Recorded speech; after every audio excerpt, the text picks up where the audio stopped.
Hello, everybody. Welcome to another live stream. My name is Great Eagle Sim Pilot.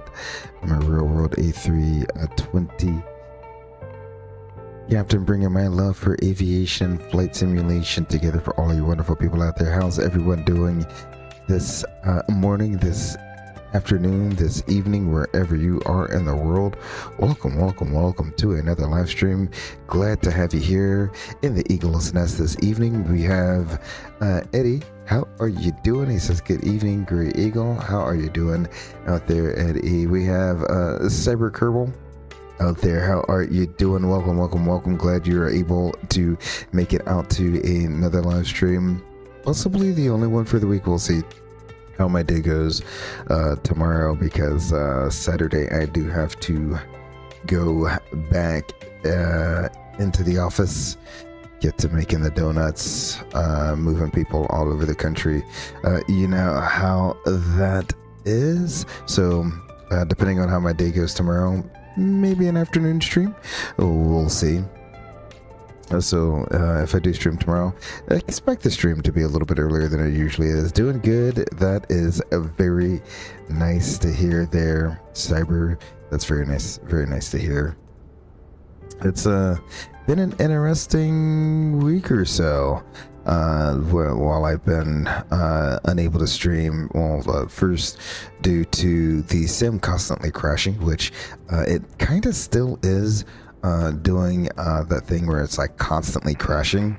Right now it seems that the sim is stable. It's a lot more stable than it was before, and I ended up finding out trying to help another buddy who's transitioning over to the Airbus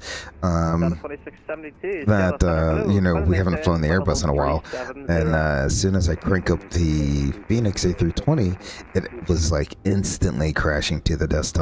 So that was something that was super weird. Went and had to empty out my community folder. So we emptied out my whole community folder, and everything was still crashing, right? So everything, it was like load up in the sim, and the Phoenix 320 instantly crashed. So I was like, well, maybe I need to update the Phoenix. So I updated the Phoenix, and then the same thing, it was instantly crashing. Okay, so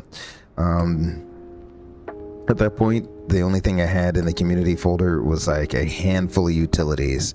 So knowing that Flight Control Replay is native in 2024, and they updated it, and there hasn't been any issues with that. But since the update, I said, well, the only other utility I actually have is GSX. So I ended up having to go and update GSX, and lo and behold, the sim did not instantly crash when I loaded in. Still, it seems like every once in a while on the initial load in, the sim will crash and then reboot, and it works just fine. So this is hopefully the sim will be cooperative tonight. If not, I think I have a replay that I could show you saved somewhere as I was testing out the stability of Microsoft, and it's very interesting. I don't think it's a hardware. I mean, maybe it is a hardware thing, but all the other software and games that I run on my PC run perfectly fine. Well, I shouldn't say that. Battlefield 6 did crash on me a few times, so I don't know what's going on there. And of course, when everything's going good in a game is when your PC decides that it wants to crash a game. So I have no clue what's going on there. So that's the long story short there of that. Eddie says, I flew the Phoenix today to Denver. Absolutely fantastic. Were you in a 319, 320, 321 in Denver? And is it the Asobo Denver? Hopefully it's not the one where, I don't know if you remember that stream where I taxied under that little sky bridge. There's something about sky bridges in Microsoft Flight Simulator 2024.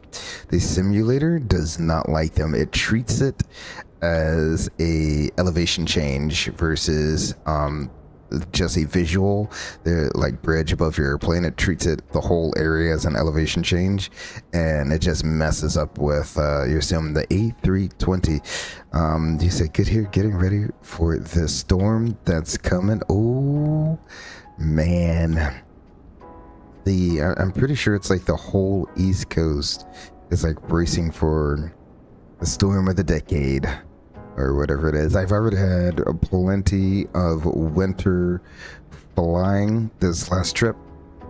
I got enough winter flying in for the season, but yeah, you know, who knows? Depending on where I go on this next trip, I could end up right back in some wintry weather. So everyone, be safe out there.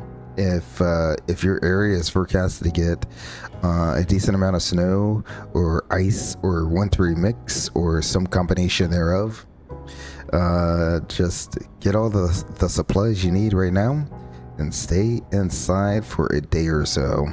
If you don't have to go out, please do not be on the road.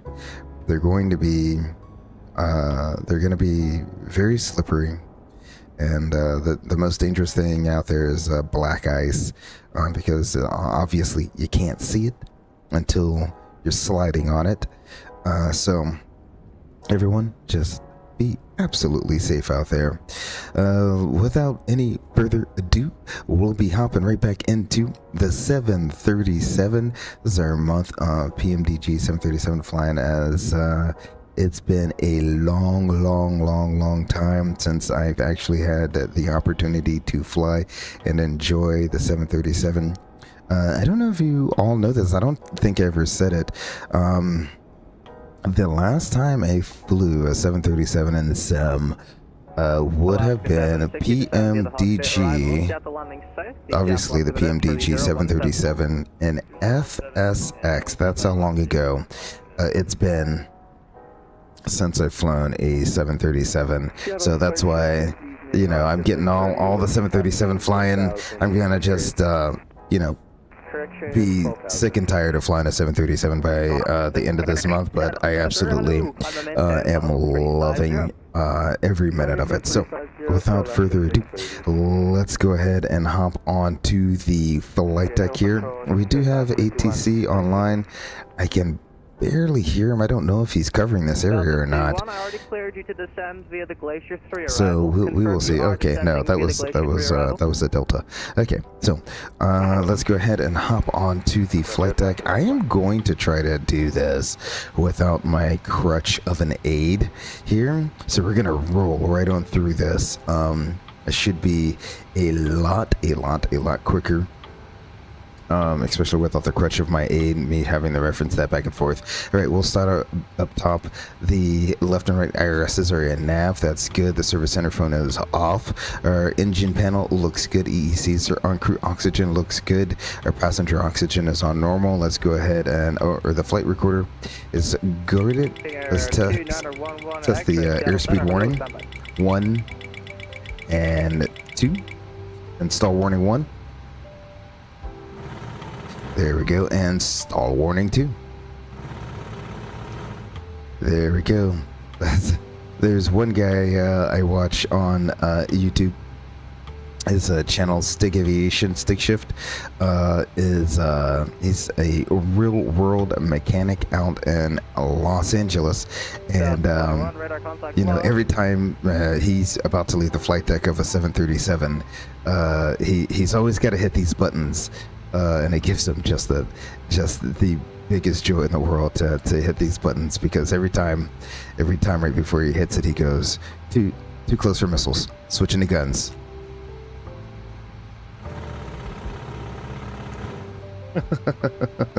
Oh man, it's just so funny. I remember way back in my regional days, when we had the kids up to the flight deck, we'd have them hold on to the yoke while we did the little test, and you know, they didn't know we were holding a switch to make it do that, but they thought it was just the coolest thing.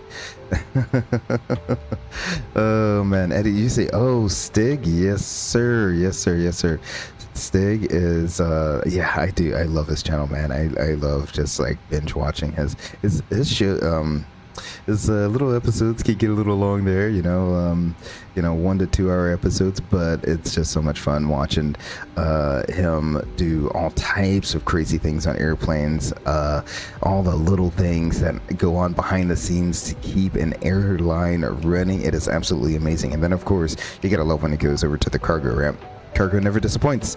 Alrighty, let's go on down to our main overhead panel here. Flight control panel. All looks good here. Navigation, everything's in normal. Displays are in auto and normal. That looks good. Our fuel panel is set. We'll go ahead and turn on the left aft pump there in preparation for starting the APU. Speaking of preparing to start the APU, let's go ahead and test everything here. We'll test the fault first. Good. Now the overheat. Beautiful. And then here we'll test the left side, or the system 1 and then system 2. Beautiful. That all looks good. We can go ahead and turn on the APU at this point.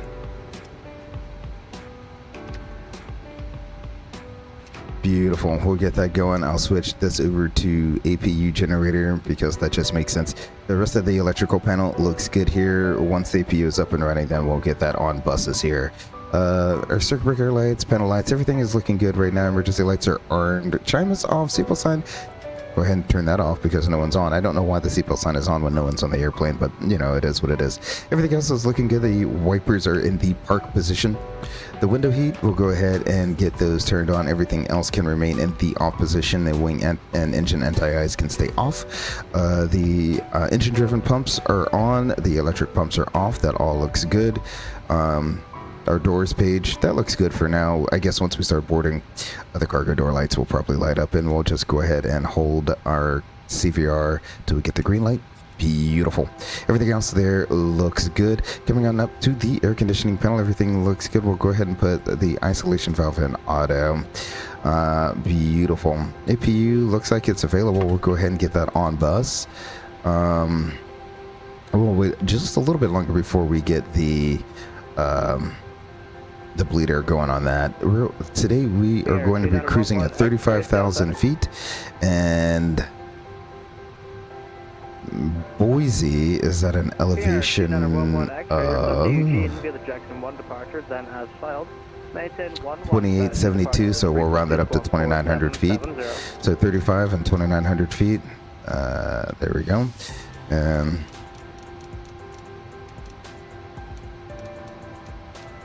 2,900 feet. There we go. Looks good. Everything else is in auto. Beautiful. All of our lights are set how they need to be right now. That looks excellent. No, it does not. That is correct. Cargo never disappoints, man. Some of the exotic cars you see over there, absolutely insane. I mean, the amount of money that has to move through cargo when you see classic cars that you see on his channel, absolutely ridiculous. Alrighty, let's go ahead and scroll in 35,000 feet here. Now correct. Give me a call for taxi Fisher. I don't know why I'm scrolling that in. I don't have a clearance yet, but we'll leave that as is. Everything looks good here. We'll go ahead and make sure that's reset 200. Beautiful. The current altimeter is going to be, if I bring my charts up here, is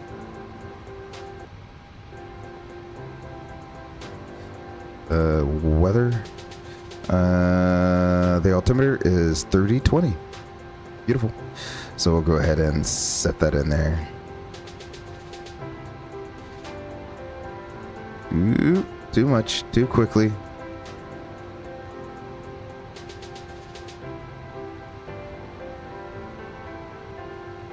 The only thing I wish PMDG would do is get that scroll a little faster. All right, that looks good. Set once, set twice, set thrice. Everything set so that it goes off the captain's side. Or if I move one, they all move. So they're all synced, which is absolutely beautiful there. They're departing 10, so 100 on the heading. I'll get the frequency here in a second. Let's go ahead and dial in 100 there. We'll dial in 100 here.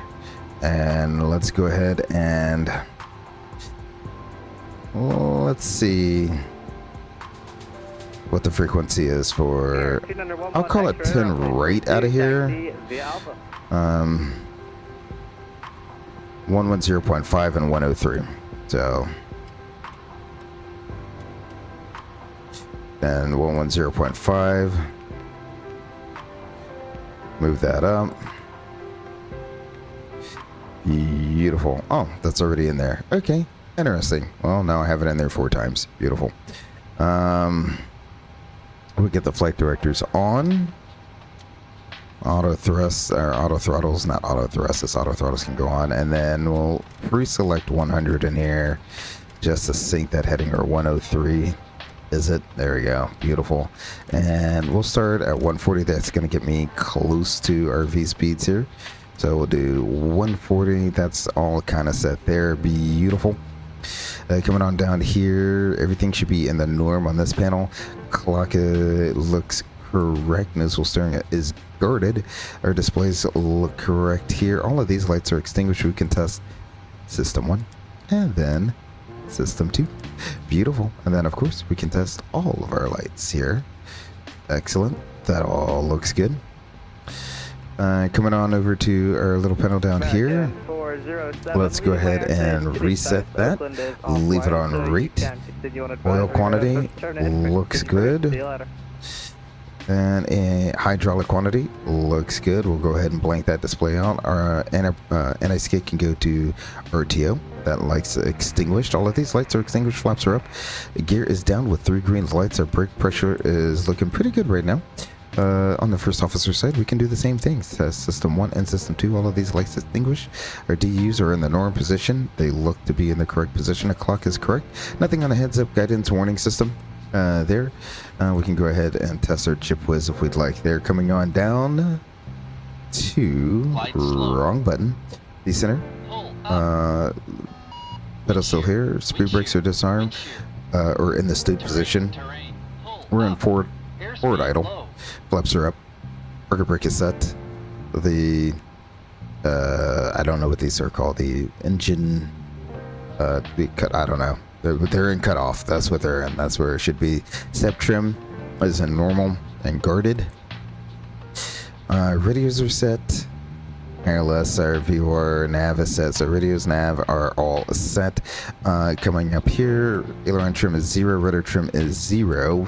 Don't have a squawk yet, so I will leave that as is, and everything looks good there. Beautiful.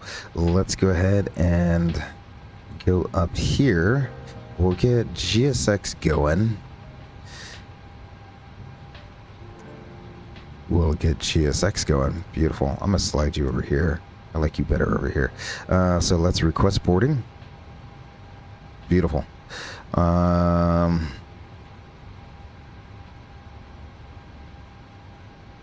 hope we're gonna start boarding. Yep, there we go. Everything's moving up. Will it open the doors as well, or will it be like waiting for me to open the doors?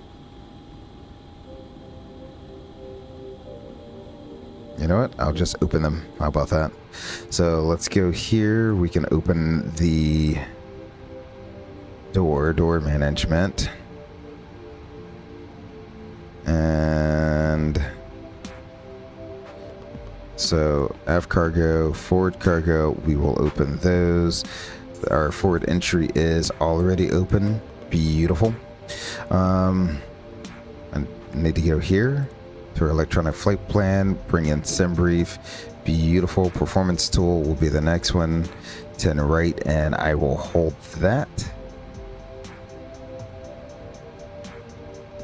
We'll go position initialization. We're going to be in Portland. Actually, route, request flight plan, Portland-Boise. Beautiful. Love it when sim brief is working. Absolutely amazing. Let's see. Portland-Boise. Twin Falls is the alternate. 3505 is the cost index. Alrighty, let's go ahead and set payload. And let's set our fuel. And we can select the route.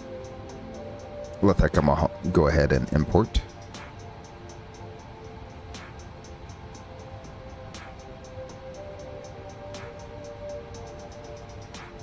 Give it 1 minute to think here. I feel like my flow is getting a little bit better here, and honestly I'm kind of making up my own thing here as we go.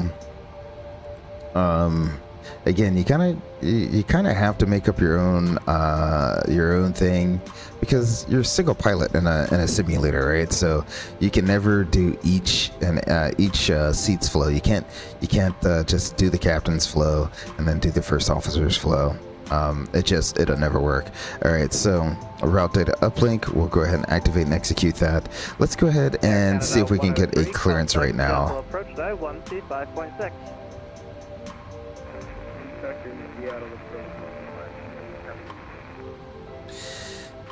Hello, Center Alaska 3318 on the ground in Portland, looking for a clearance to Boise. Alaska 3318, Seattle Center, hello, I have no flight plan on file for you. Can you just double check you filed it properly? Now that I think about it, I never filed it. Here we go. It should be in the system in about 2 minutes.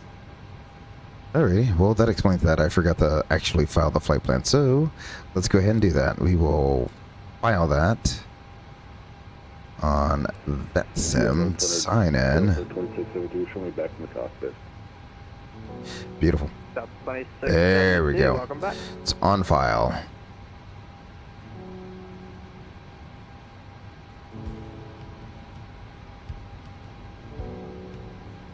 So we'll wait. Hopefully he will send us a PDC. There we go. Got our PDC. Let's see. Portland via the Whammy 5, India Mike Bravo, DeVille, Cayenne 4, 350 is the altitude, we'll squawk 7477, climb via the SID, except maintain 7,000 feet. So we'll go scroll that all the way back down to 7,000 feet. Shouldn't have scrolled that all the way up. So we'll do that, and we have 7477. So that's what we'll put in here. 7477, and transponders on. Cool. We'll put that on TARA. Beautiful. Alrighty.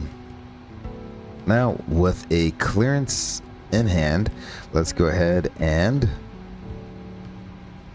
work on inserting a route, shall we? Let's see. Go ahead and select our SID here.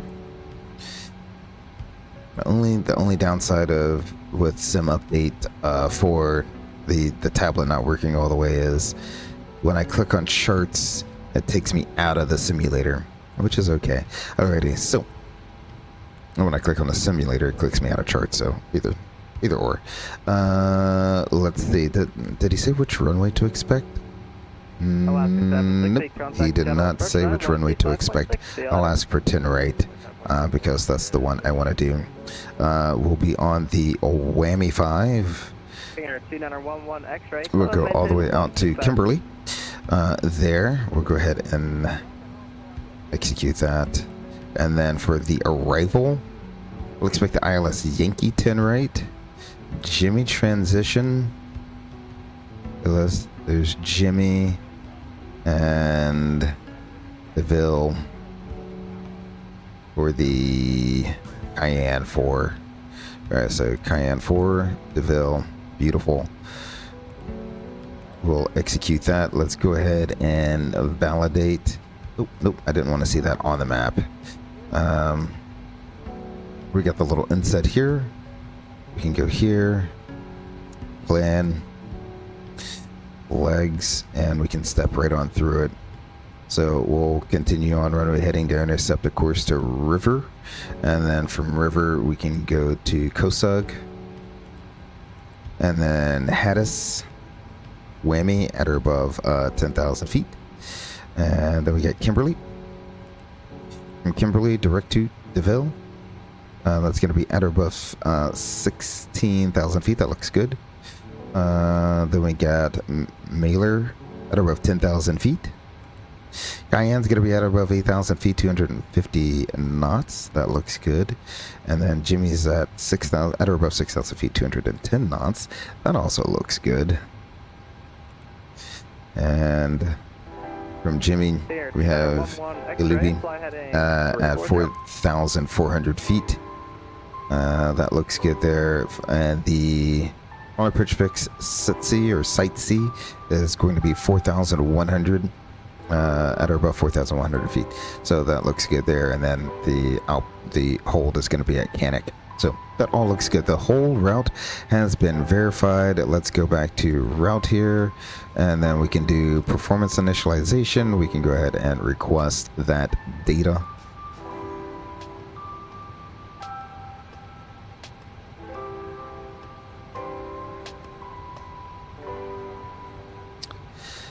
Alrighty, and we will load it, execute it. Alrighty. We don't want to go to 37, we'll go to 35.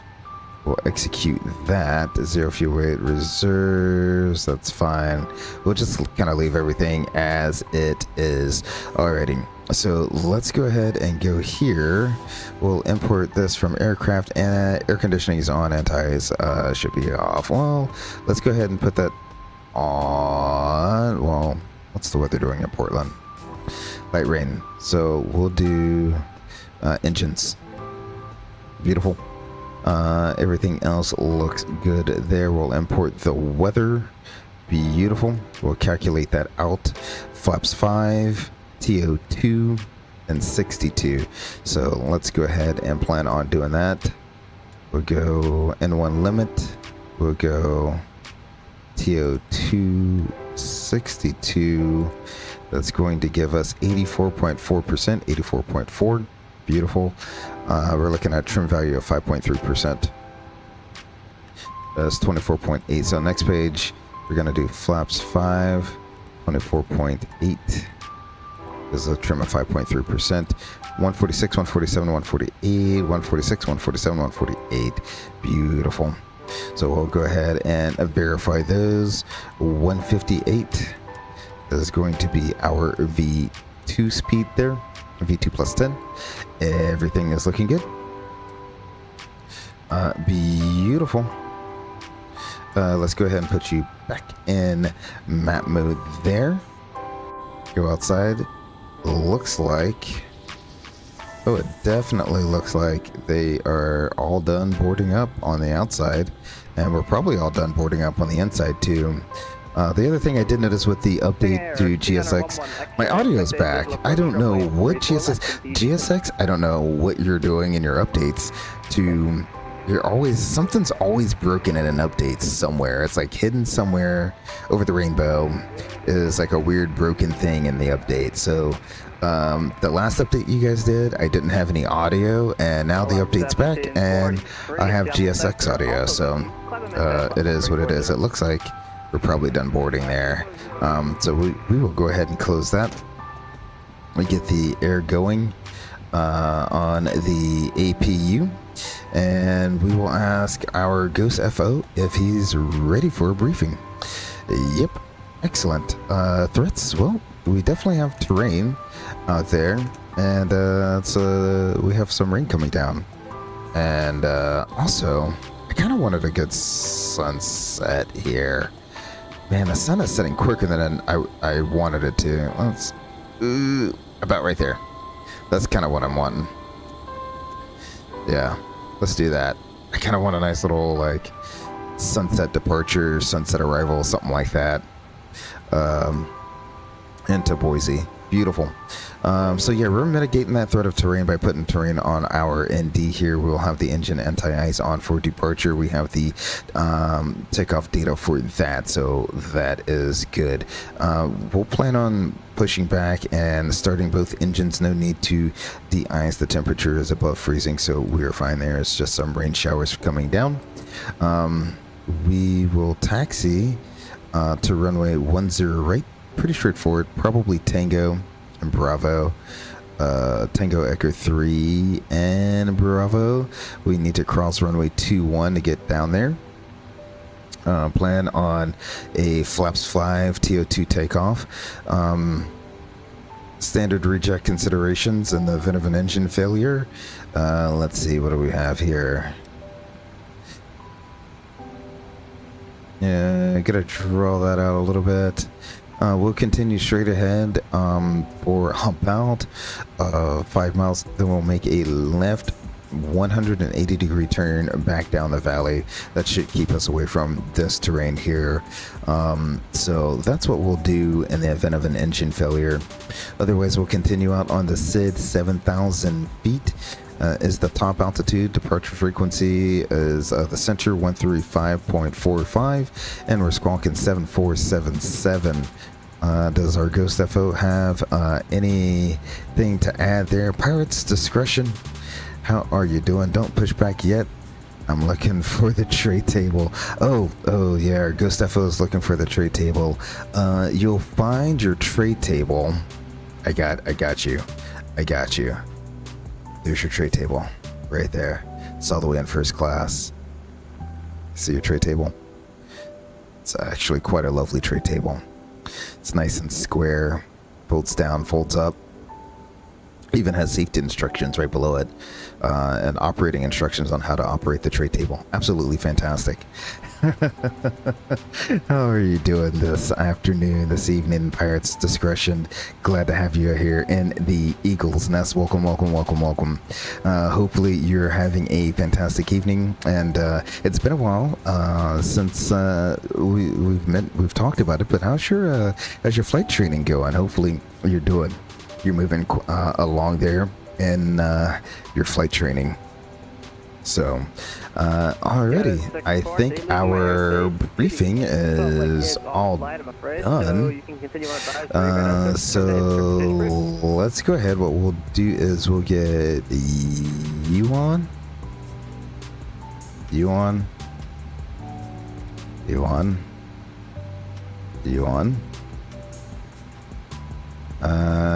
Yeah, the position and strobe and anti-collision, those phrases get me every time, but I yeah, that's the right, I have my switches in the right orientation, at least for now. Alrighty, so, and we'll turn this on. We're on APU 400 hertz, 115 volts, so that's good there. Let's do a quick recall. Electrics are the only thing. Is it just electric? Oh, our doors overhead. Okay. Alrighty.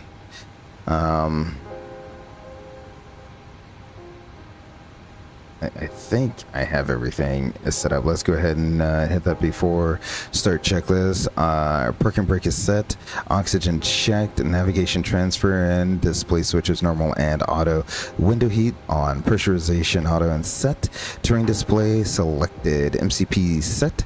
No, it's not MCP. The other thing we need to do here is LNAV, BNAV. There we go. MCP set displays checked. Auto brake, RTO, fuel quantity and distribution. We have 18,300 pounds and checked. Let's see. We needed 18,200 pounds. Beautiful. CDU checked. Engine start levers, that's what they are. They're the start levers. Cut off. Transponder TARA.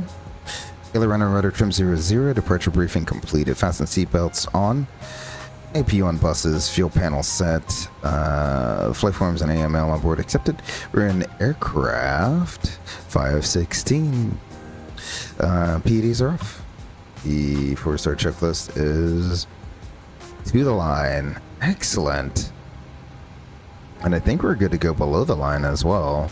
The probe heat is on. Hydraulic panel set. Doors and windows closed, locked, and the anti-collision light is on. Excellent, beautiful. No, we don't have the doors closed. Ha ha ha ha ha. Let's prepare for departure. Are we done boarding?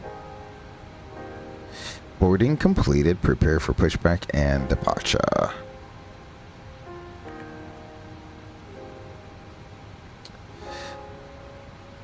No, that's not what I wanted.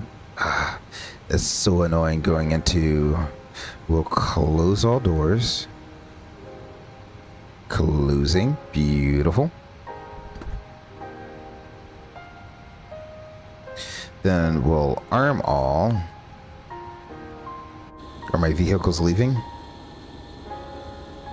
I think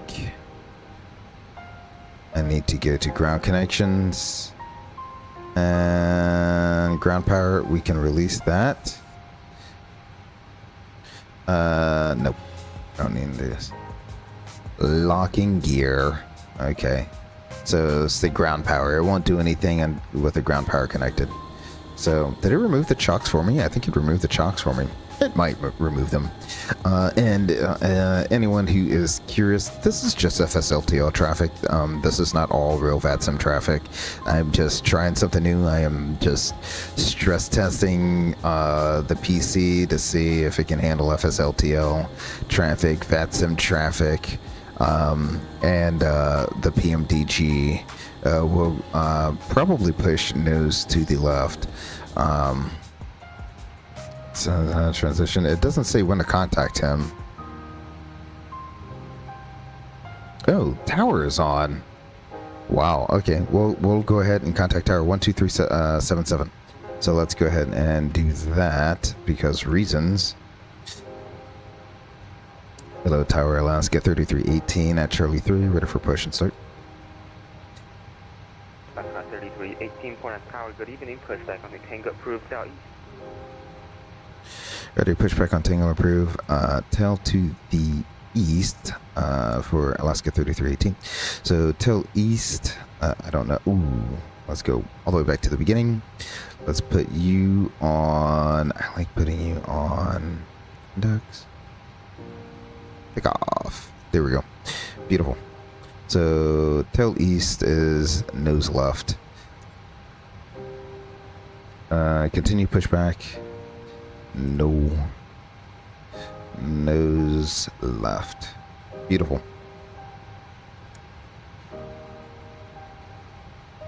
I think they're all ready down below.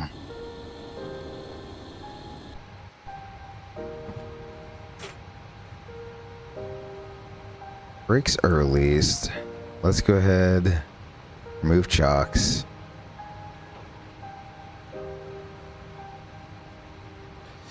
Okay. Due to icing conditions, there's no ice anywhere. Oh my gosh. GSX, don't be so dramatic.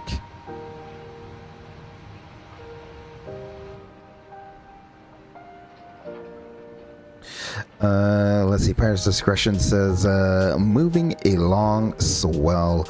Just working hard, building money to pay for the next step, which is to start my IFR training.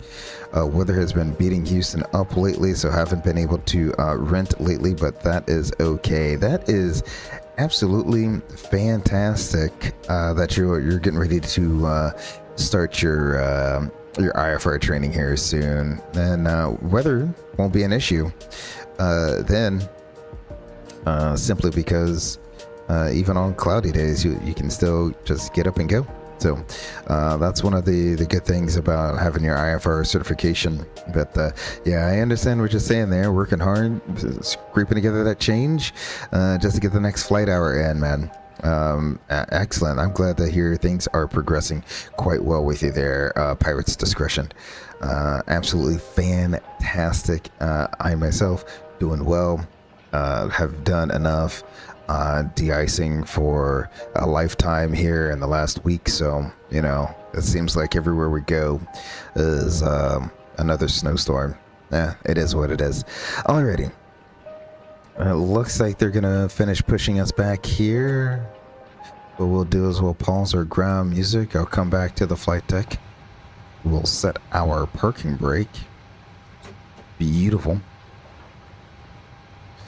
Alrighty, they're unlocking the gear. Once that's all said and done, we'll go ahead. I'm gonna turn this in volume up now to hear these engine starts. shall we? So it's 2 then 1, I'm pretty sure. Everything is set. Let's go left side, and we will go ground. And I want secondary engine indications. And in order to actually get engine pressure, we gotta turn the packs off. How about that? Beautiful.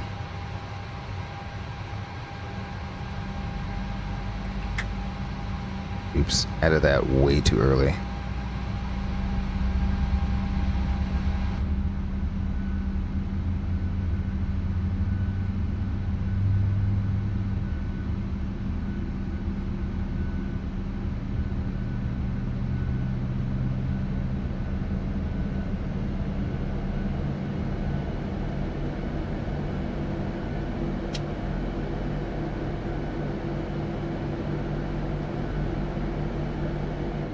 Beautiful.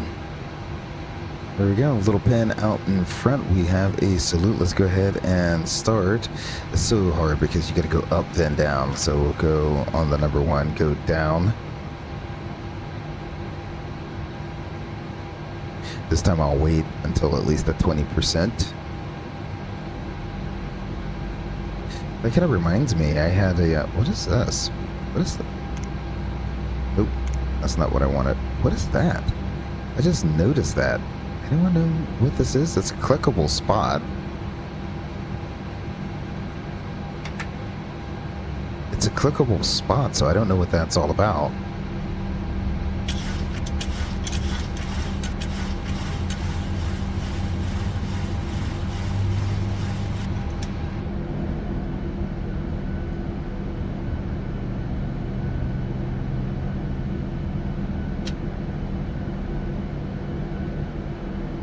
Beautiful. The weird thing is, from the back you can hear the start switch cut out, which is something that you usually won't hear. As a passenger, you should not be hearing your start switches cut out there. Let's go flaps 5. Beautiful. Reconfigure our overhead. Don't need the APU bleed. Packs can come back on. Bleeds and pressurization is set. Let's go ahead and get generators 1 and 2 on buses. We do need engine anti-ice on at this time. Beautiful. And we can get our APU off. Excellent. Everything up here looks good. And let's go ahead and get the recall here. No other messages. Blank out the lower display. Beautiful. After start checklist. Anti-ice is as required. Generators on, air conditioning, and bleeds set. Flaps set. Flight controls. Let's go ahead and do a check of our flight controls. I like to do like a box method.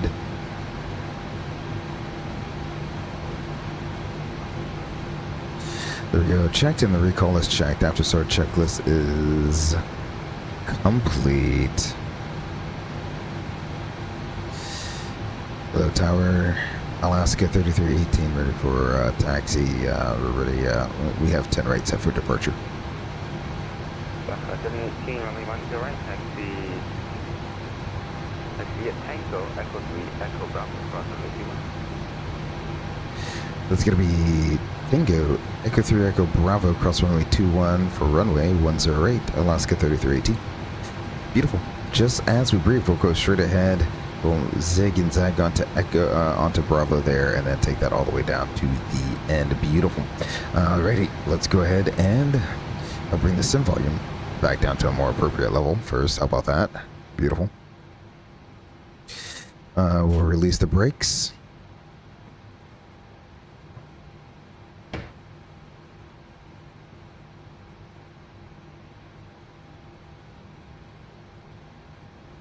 This airplane still does not move on idle thrust. It does not like sitting here on idle thrust. It is not like the Airbus, like even a little bit.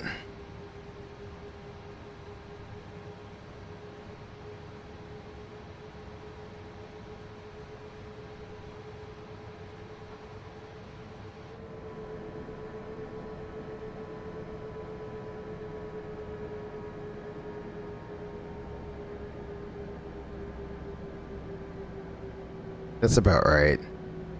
That's about right. Like every single 737 I ever see taxiing around, even though they're barely moving, the tip of that wing's just bouncing up and down.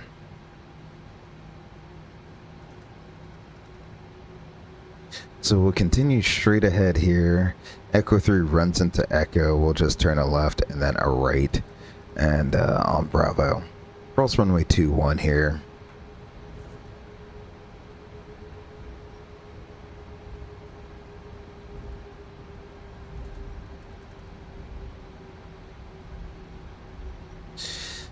Let's see. Are these set up? This feel a little sensitive. Are these set up? Cross one. Yeah. What did I say? I like 30 and 30. Beautiful. Better. All right.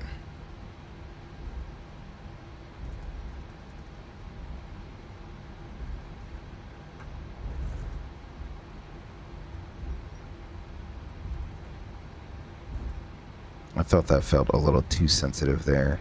Still feels a little sensitive, but it is what it is. Alrighty, so we're at Echo 3 Echo. Left on Echo, right onto Bravo here. Beautiful. And we're also going to cross runway 21. So we're clear left, we're clear right, we're clear to cross. Get our lights on. The switch I hate so much. Let's get the logo on.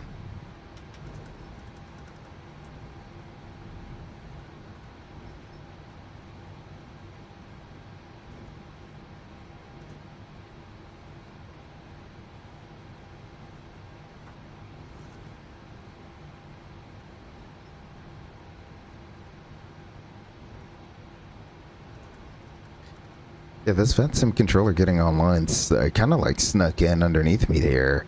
I did not realize it. It would be nice if they, you know, would have said like, hey, I'm online, contact me here when ready for push and start or ready to taxi or something. Whatever. It is what it is. Beautiful.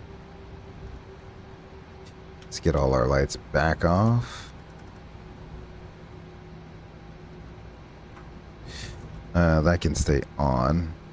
There we go. Beautiful.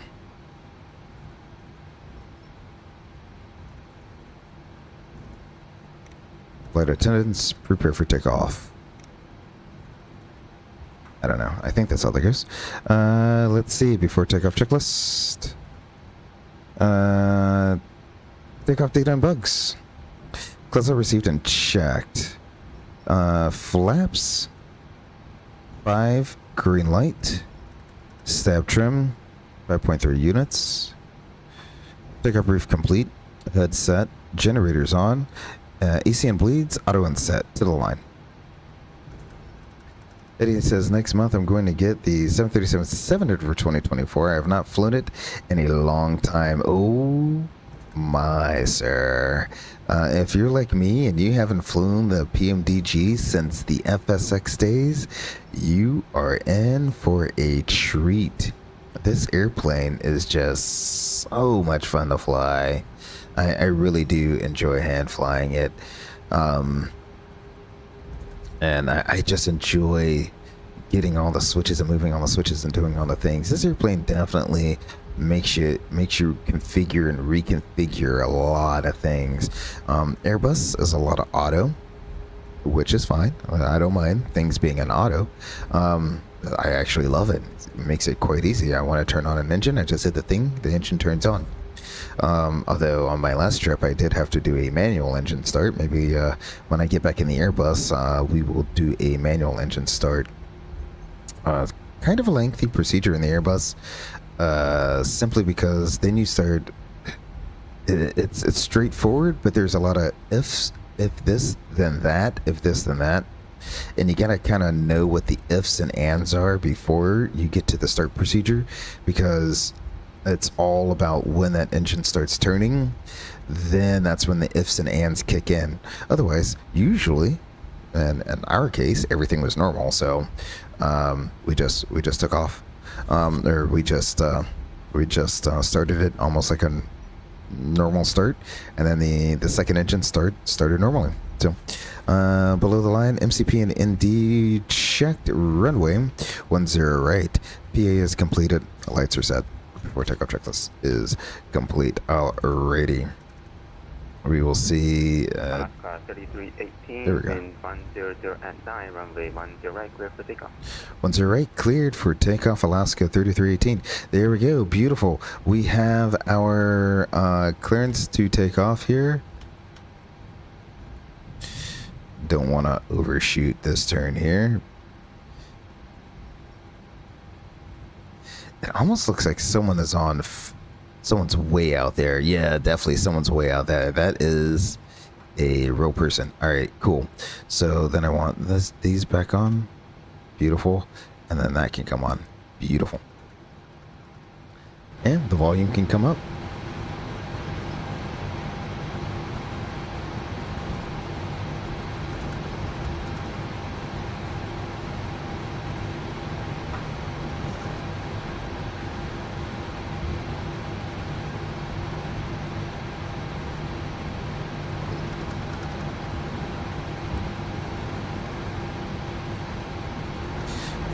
%.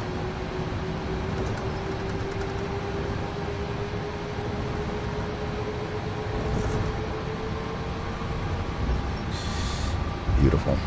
Stable. Toga.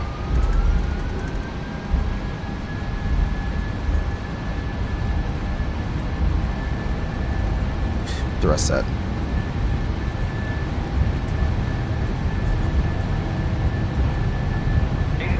Checked.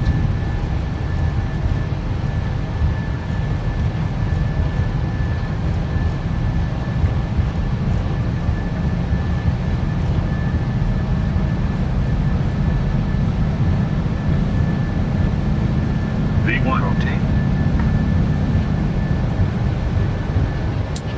Positive ready to climb. Gear up.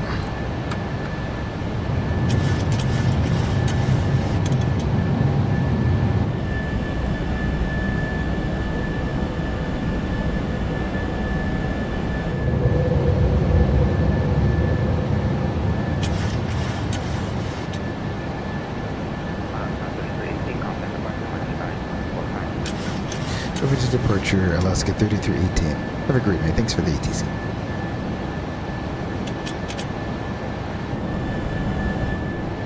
Alrighty, I want to get this turn. There we go.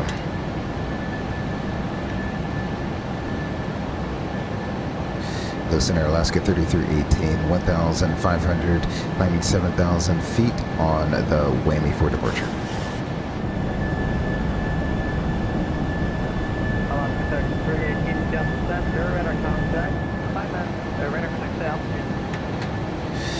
Coming through 1,900 for 7,000 feet, Alaska 3318. Alaska 3318, supplement 350, clear direct Kimberly BOR. Ready, 350 direct to Kimberly, Alaska 3318. 350 and Kimberly. My flaps all the way up? Nope, but now they are.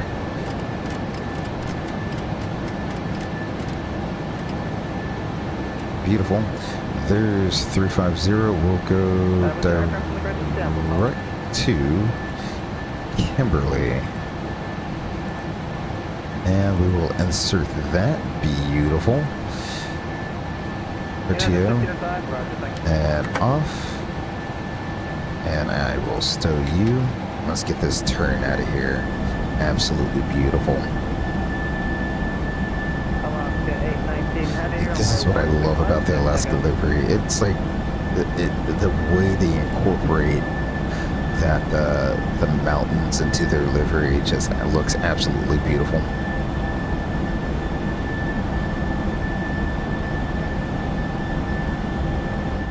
All right, some volume is back down to a more normal level here. Beautiful. Yeah, so a controversial take. The Alaska 787 livery. I actually kind of like it.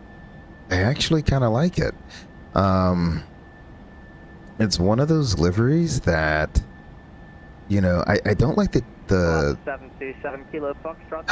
how they blended the color from the fuselage into the tail, making it look like that trumpet or whatever.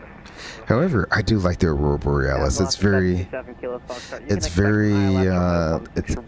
embraces the spirit of Alaska quite well. I think I really do like how they did that, how they did the tail on that aircraft. I like it. Controversial take, but you know, I think it's the fact that they could put the Aurora Borealis on the tail, the Northern Lights, whatever you want to call it, on the tail, Southern Lights. If you're in the Southern Hemisphere, there, you have the Southern Lights. But the fact that they put that on, they could make it look as good as it did on the tail of that airplane. It look as realistic as it does on that airplane. I mean, it looks really, really good. Seabird 48, leave my airspace to the east, Salt Lake. Climbing on up through a cloud layer. Engine anti-ice is on. I'm not really expecting to pick up any ice, but if we do, I guess I'll turn on the wing anti-ice, should that become necessary. Hopefully we can pop on up, right on up through this cloud layer here. Let's go ahead and zoom on a little bit. Beautiful. Some terrain, 12,300 feet, almost straight ahead. Oh, is that going to take us right by Mount Hood? Where are we going to go by? That's, what, 20 miles in front of us?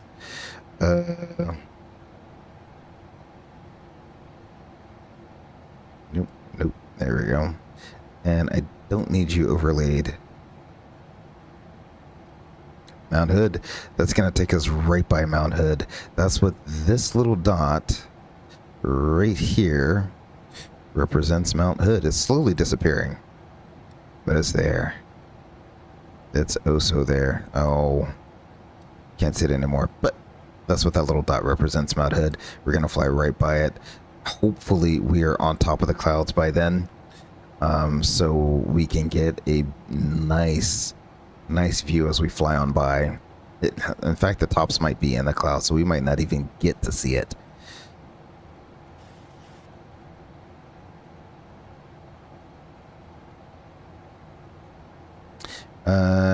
Question for you: when they operate planes in sub-zero temps, is there anything different about the engine startup process aside from de-icing? So the IAE engines, I can only tell you from the aspect of an Airbus pilot, right? So the IAE engines have a notorious issue in cold weather for the first start of the morning. Alaska 819, radar contact. Where? Heavy, radar contact to altitude. That's an Alaska Heavy? Passing 2,500, but we are stalling right now. Alaska 819 Heavy. Alaska 819 Heavy is in a stall? Get scared. Oh my gosh, where is he going? Seattle to Honolulu and 787-9. Okay, but to your question, we're slowly topping it. There we go. Beautiful. Let me make sure I watch my airspeed as well. Make sure we don't have airspeed decay. Can we see the top of a mountain out here? Can we?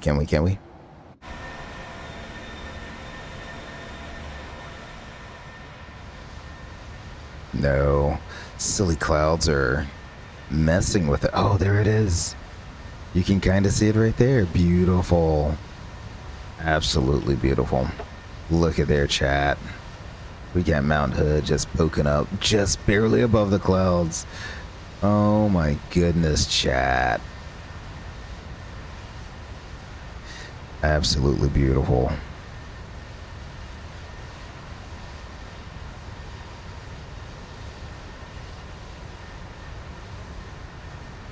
United 1505. I promise I'm gonna answer your question. I'm just gonna observe how amazing this looks right now.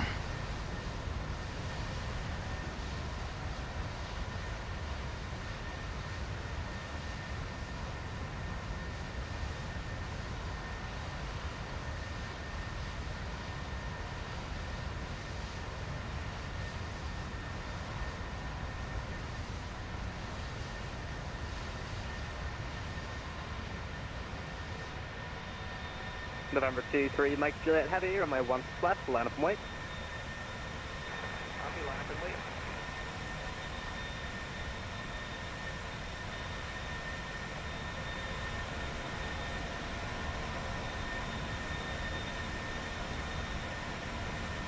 I have to, chat. I have to. I gotta get the screenshot real quick.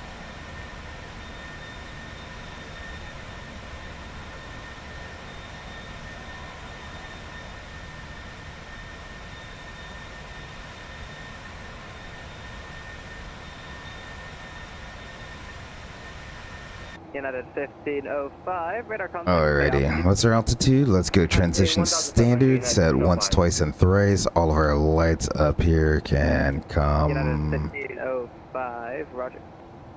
off. There we go. Beautiful. Now I'll try to answer this question. To answer your question, Cyber, the IAs are notorious for when it's really cold outside and the aircraft has been sitting overnight in some cold weather. That the first engine starts of the day, you get these erroneous fuel filter clog, fuel filter clog messages, or something similar like that. I haven't gotten it in a while, so I don't know. Maybe the engines are getting better, but you'll get this erroneous message right when you start the engine. Essentially, what you have to do is wait for the oil temp to come up to temp. So that's why the warm-up times are very important. They're very important to get your full 5-minute warm-up. Then, after you have the full 5-minute warm-up, if you still have that ECAM, then that's probably about time for you to do something about it. But you got to get the full warm-up going on those engines. That's the biggest thing, and that's going to go with any engines. The first start of the morning, you need that 5 minutes to warm up the engines, which is usually no matter what airplane or what airline you're flying with, the very first flight of the morning, they will almost always do a 2-engine taxi because they just got to get the warm-up time on those engines, so that everything's come up to temp, the oils come up to temp, the fuel's coming up to temp, all that good stuff. So yeah, that's the big time, the big thing when operating in cold weather with the engines there is you give the engines plenty of time for the oil and the fuel and all that fun stuff to come up to temperature before you take off. And same thing goes when you, after landing, you need to cool off the engines for 3 minutes, especially when you're talking about the Neos. The Neos need to have that cool down time because the shaft is just so heavy that if you don't do it, then it can lead to like warping and stuff like that. So yeah, to answer your question there, Cyber, yeah, warm up time, get the engines on, get them nice and warm. That way you don't run into any issues there. Hopefully that answers your question. Let's see here. Probably going to be leaving us airspace here quite soon. We are above the clouds. The other thing I can do, this get me a little bit. Nope. Don't do that. I wanted these. Engine anti-ice can come off. Beautiful.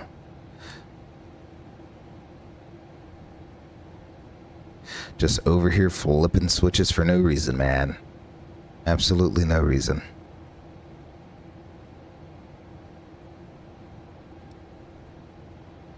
There's a whole route. I do like on the Boeings too how their EFIS goes all the way up to 640. It goes all the way down to 5 and all the way up to 640. Ours goes from 10 to 320. Well, does it go to 5? I think the close. No. I think it's 10, 20, 40, 80, 60, 320. It's been.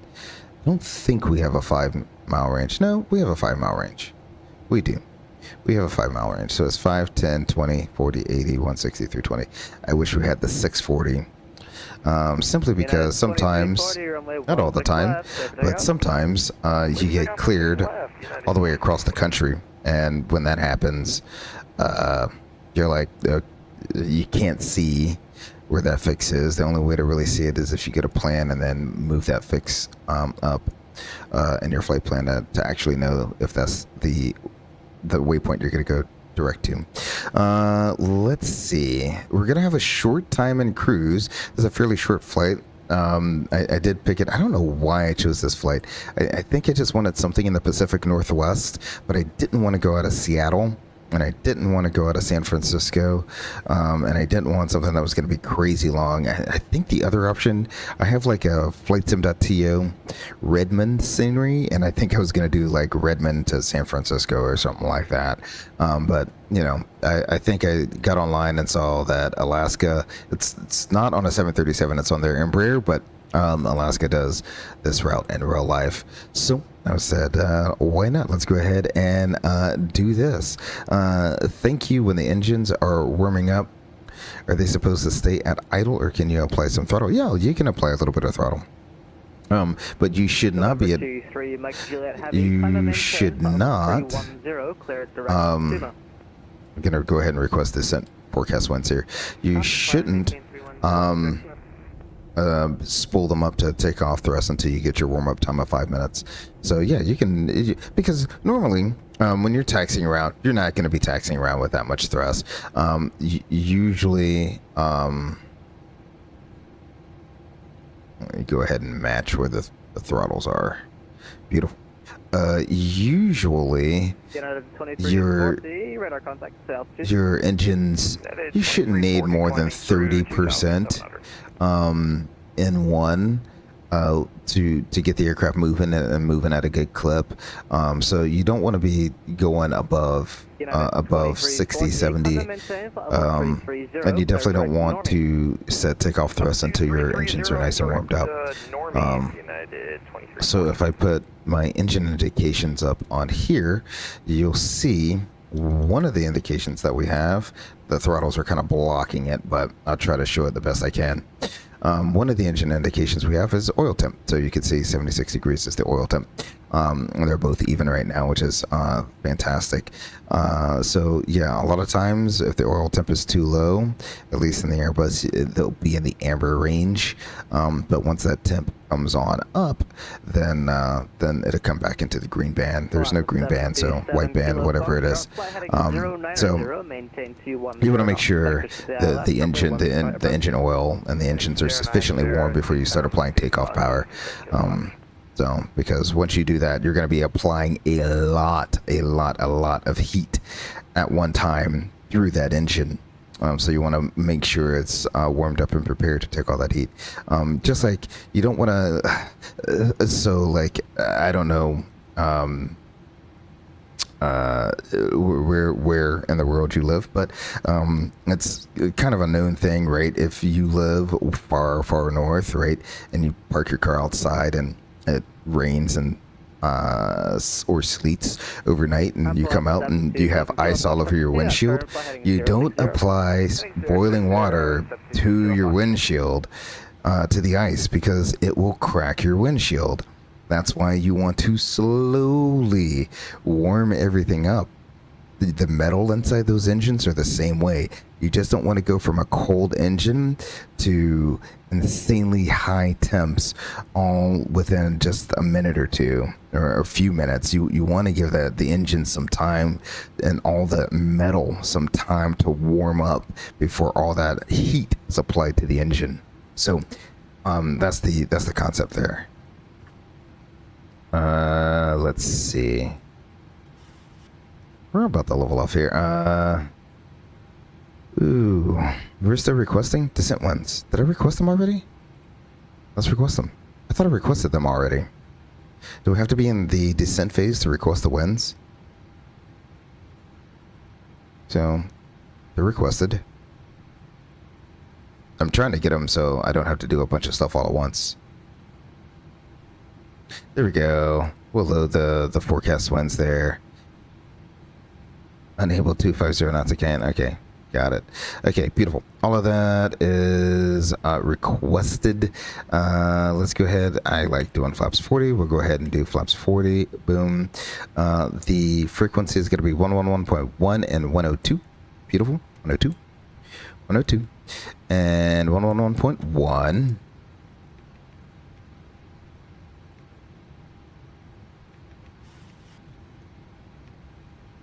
Beautiful. So that is all configured. 34 for 35. Wow, we have a nice little 60-something knot tailwind there. Okay, that makes sense. Thank you for your answers. Oh, yeah, no problem. Thanks for the question. I really do like trying to answer questions, and you know, I don't know everything. I don't pretend to know everything, although I did have to hand over an aircraft on this last trip to a captain that knew everything. So, you know, it's it is what it is. Unfortunately, guys like him are on their way out. There's not a lot of them left in the world. Alrighty, we're level here at 35,000 feet. We do not have much time, so let's go ahead and make the best of what we got. We'll ask our Ghost FO if he's ready for a briefing. He says he is. What are your threats? Well, we have it's kind of a high altitude, almost 3,000 feet in altitude. A little bit of terrain out there, and it's a short flight, and possibly get a descent through an icing layer there. Seattle Center is closing in 10 minutes. Okay, cool deal. I think I'm outside of his range. Anyway, I just don't think he... Nope, I'm still in his airspace. Interesting. Hey, is anyone using CPDLC on VATSAM yet? Ooh. Unfortunately, we don't have an official VNAV solution to it, so we don't permit the use of that in our facility. Gotcha, no worries. Just curious more than anything. Interesting. So that's one of the reasons they can't use CPDLC is just there's no integration for it yet. We were already on the ground had reviewed the arrival, so that's good there. We're going to be coming in on the Cayenne 4 arrival. DeVille is at about 16,000 with a bottom at Jimmy 6,210 knots. Plan on doing a visual. Is a visual down there? Let's see. 3015, 183. So nope. We'll plan on doing the ILS to runway 10 right. It's going to be 111.1, 102 is the final approach court. Site C is at 4100. D is going to be 3036. Good grief. This is going to take me a while to put in. Yeah, we'll go ahead and scroll that all the way to 3036. Lord have mercy. 2, and I'll stop it right there. 36. Why does it just skip so much? Yeah, I get it. There we go. There we go. It's the one frustrating thing about this whole thing. 36. We'll get the heading all synced up here. Alrighty, so it's time to go down. Flaps 40, auto brakes will go be 3. Missed approach will be a climbing at 3,300, then a climbing right turn at 7,300. Outbound on the Boise 113, ready to canic and hold.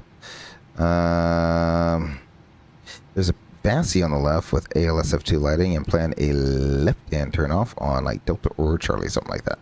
Alrighty, let's reset the MCP altitude. 67 confirm squawk mode Charlie.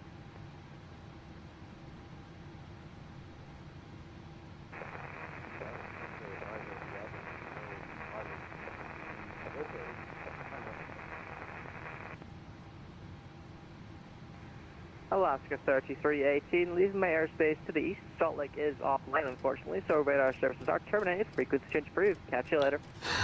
Thanks for the ATC. Radar service terminated. Frequency change approved. Alaska 3318. Have a great night. Alrighty. So we'll go ahead and put in 6,000, and we will alt intervene there. Beautiful. We are in. Says retard there. Huh. Just says it on there. So the Boeing does say retard. Alrighty. Beautiful. The Phoenix only goes down to 10. Okay. Okay. Yeah. Okay. That makes sense then. So that's what I was thinking.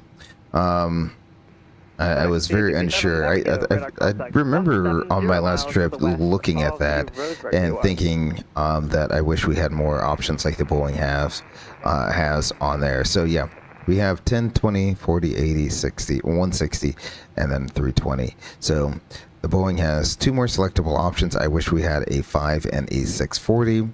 I mean, 10 works perfectly fine, but 5 is even better. So it is what it is there. So we have the radio altimeter set.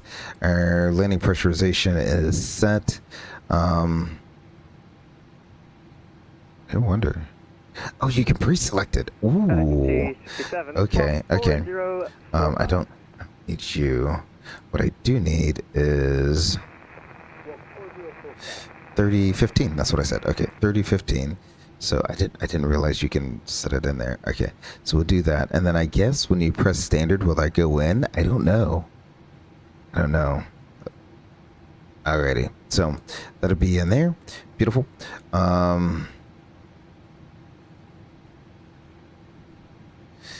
Alrighty, we gotta catch back up to our profile.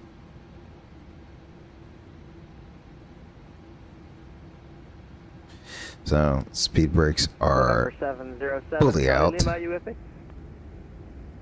Yes, sir. We are Central Lima heading. And it does look like we're descending through a cloud layer, so I will go ahead and get the engine anti-ice back on.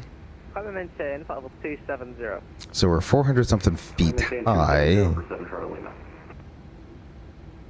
300 feet high. Coming back in.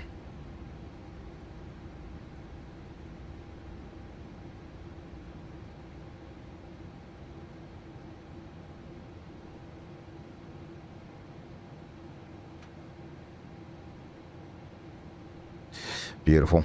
I'll just leave that in the armed detent at least for now. Man, I've been talking this entire time. I didn't even think about putting the music on in flight. That's all right. I'll remember to do it next time. Whenever next time is. That's my streams have been so all over the place. But just happy that I get to hop on the flight sim and enjoy the scenery, enjoy you all with flying along with me. Really do appreciate it. Seattle Center is Pneumatic 1549 with you, level 3 or 4. Oh, the other thing I need to do is let's go ahead and put in 122.8. We'll do that. Let's see what the Boise CTAF is.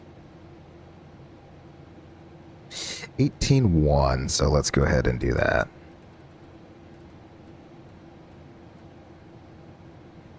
You know what I also hate that the Airbus doesn't do? This right here. Let's say this was one frequency you had and you want it and your next frequency was 18 something. You can't go around. You have to go all the way down. You can't go up, you can't go down to go up, or you can't go up to go down, and you can't go down to go up. So just small little things like that where it's just like, it would be really nice. Now the Dreams aircraft is just so nice. You just press the buttons. That's amazing. Especially with the CPDLC integration, it goes straight to the standby. You just switch it over to the active. Oh, so amazing. Okay, 118 point. What did I say? 118.1. That's going to be the CTAF here. Beautiful. Excellent. We're on profile. The speed is okay. Could be faster. I forgot to put a 290 descent profile in there. But it is what it is. Could I go into the descent page and change that to 290 knots? Right there. Insert. Boom. It's going to go up to 290 knots. Okay. And we're below profile now. So there we go. Unable 250 I can. Okay. It keeps saying that. But we will see. I believe in the airplane.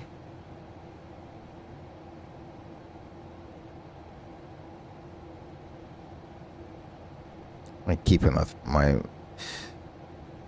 It would be really nice if one of these days someone came out with a peripheral of Boeing throttles that actually moved with the in-game throttles. That would be so nice. But I'm sure that would be like a $2,000 piece of peripheral. Don't need that. I'm sorry. If you can make it for like a few $100, then that'd be cool. But I'm not paying, you know, what is it, throttle tech prices. I don't even know if throttle techs actually, their Boeing throttles actually move with the in-game throttles. They might not. That's the biggest downside of flight simulation. There is, you see the throttles moving in game, but your hardware isn't moving. Beautiful little sunset out there in the distance.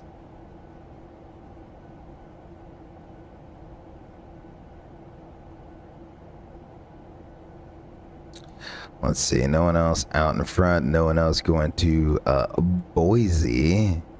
It does look like there's someone on the ground in Boise. Okay, we got a Delta that came in from Salt Lake City. That's the only arrival there. Beautiful. Not too worried about that.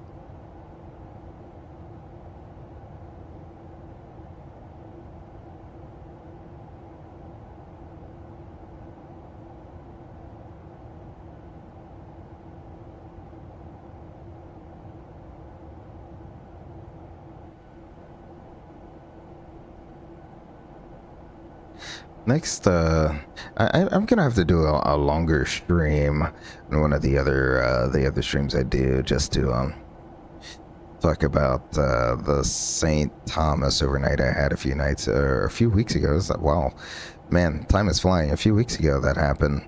That's right, because I was supposed to come home from that trip, which ended up getting extended, and then immediately work on my PC. And that kind of put a little wrench in there, so yeah, gotta talk about that whole unexpected overnight there. Let's see how we're doing up front. Looking good thus far. Beautiful.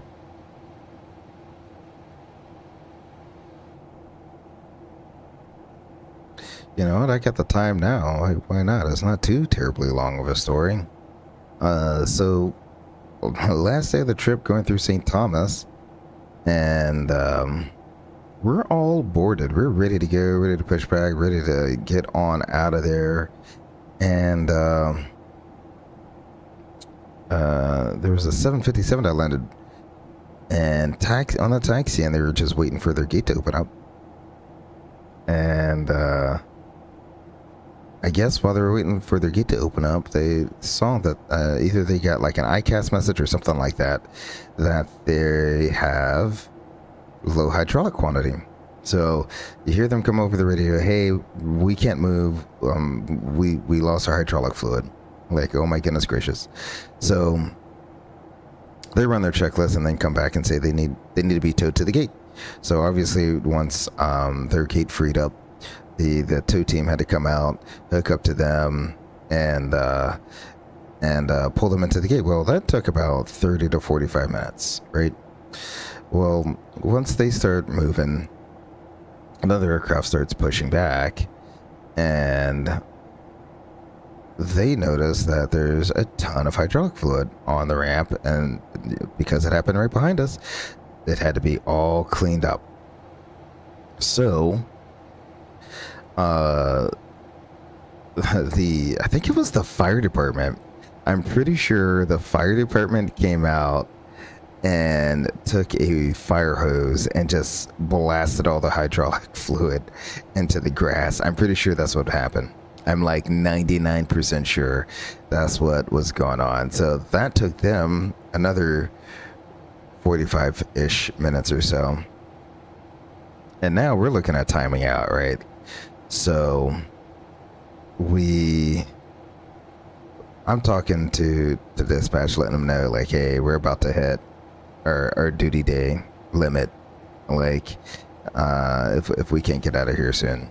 Well, of course, the same aircraft that had pushed back also noticed that on the runway there was a frisbee-sized pothole in the runway.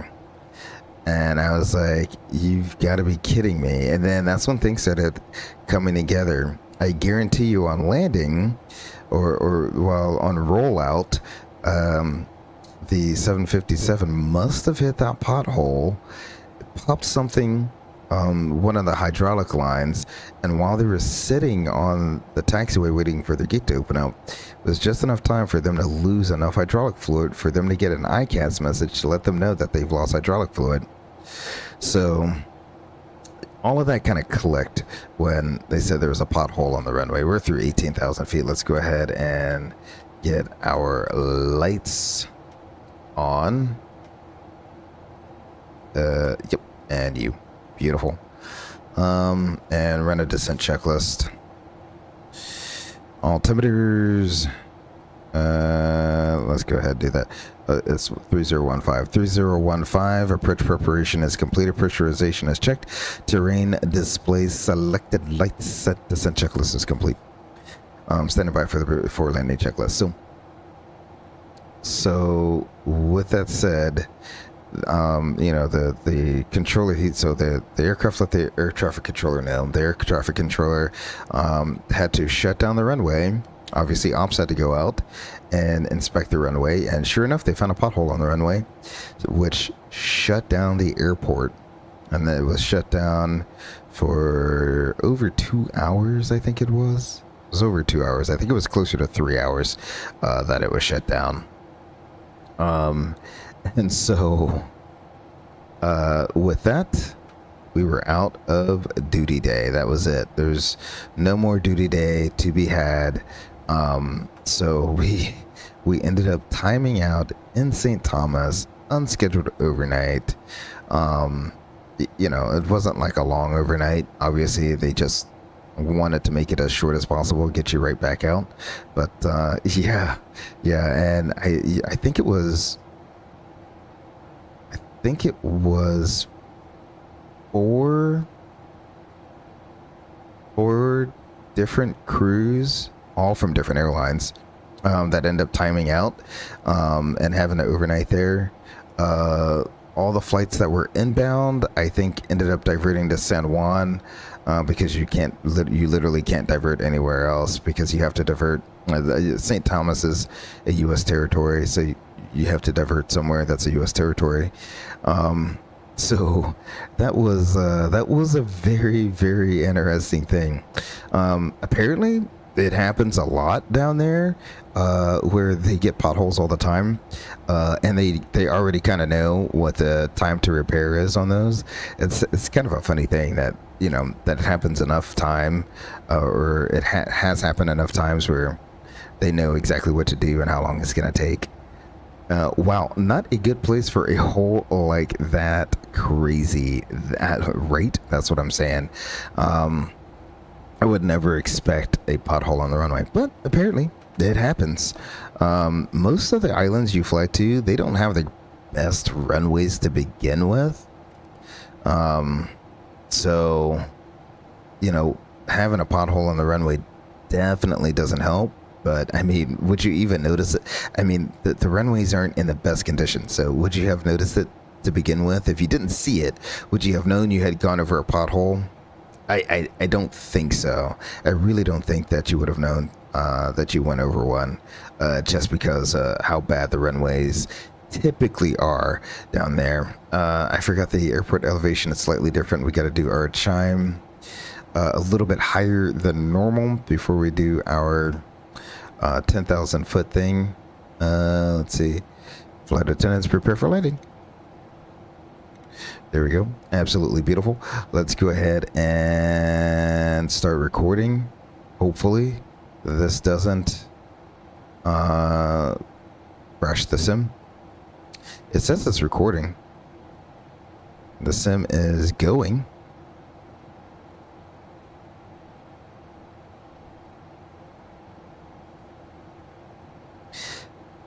Maybe I should start using the integrated flight control replay, because that's kind of a long time. That was like a 5 to 10 second pause right there for that. Let's go ahead, get the speed brakes out, and wants to start slowing us 250 knots below 10 here.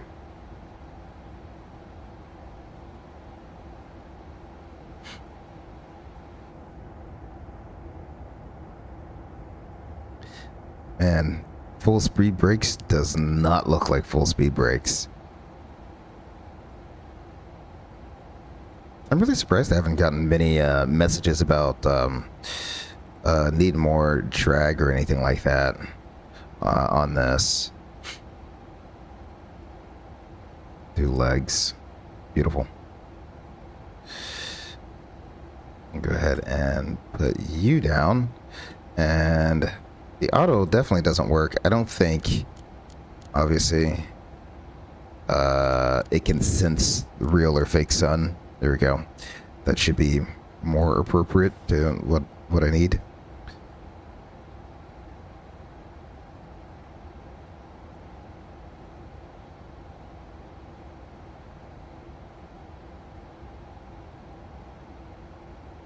Alrighty, we are through 10,000 feet.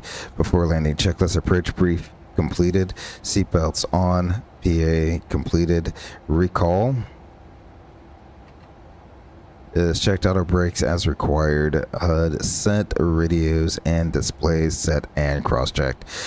Before landing checklist is complete, and we have our flight replay going here, so that's beautiful.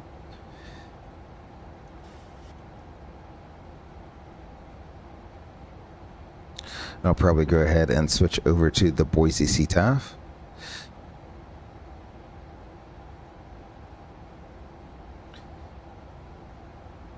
For the Cayenne 4, ILS 10 Yankee, right? Yeah, okay, ILS Yankee 10, right? Boise traffic, Alaska 3318, 9,000, just about over Cayenne. On the Cayenne 4, we'll be doing the transition to the ILS Yankee 10 right. Approach Boise traffic. Any traffic in the area, please advise. Beautiful. This thing is holding on to 250 knots for dear life. It refuses to slow down, but that's okay. It is on profile. As long as it's on profile and not accelerating, we will be perfectly fine.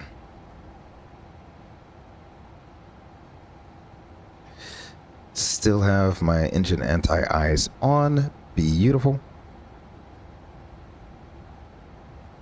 Oh, that's the other thing. Let's go ahead and should I choose a gate now, or should I choose a gate when we get there? We'll choose a gate when we get there, since I have FSLTL on. I want to make sure I'm not going to park at a gate that already has an airplane parked at it, if you know what I mean. Beautiful. We're coming down on profile a little bit fast. What I'm gonna do is select my heading for the final approach course there. Beautiful. So Jimmy's gonna be at or above 6,000 feet.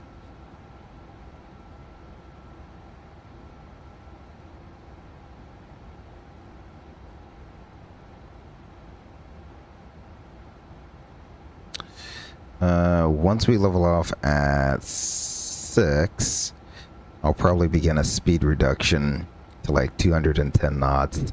Something a little manageable so we're not just screaming down the ILS here. So we're 7 for 6. I'll do a speed intervent. Why are you not at idle? That would be why.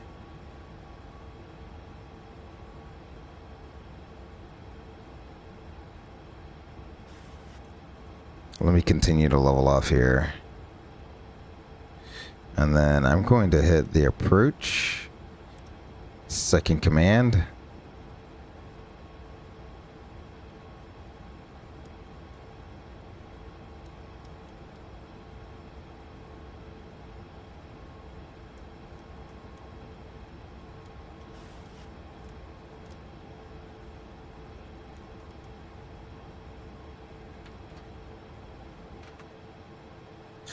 Alrighty, speed brakes are stood. There we go, they're armed. Now they're armed. We got flaps coming out the 1. Beautiful.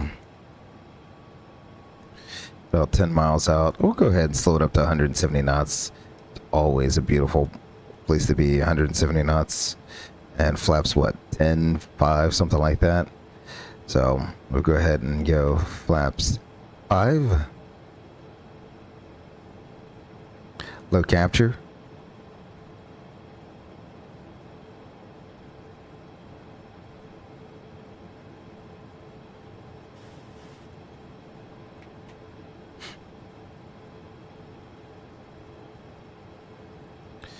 Beautiful.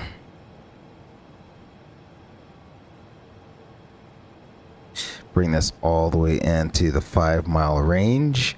I love it. Actually, we'll put it at 10 for now. Alright, glide slope capture. We can go ahead and set our missed approach altitude, which is going to be 7,300 feet.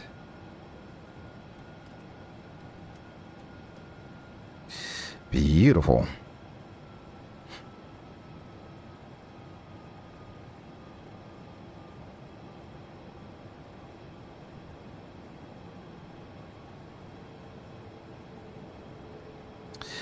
About a 7-mile final sounds good enough for me to start slowing it back to our final approach speed. We said 142. I like to add 5 knots to that rough speed. So 147 is going to be our final approach speed. So that's what we will go ahead and do, 147. And we can go gear down.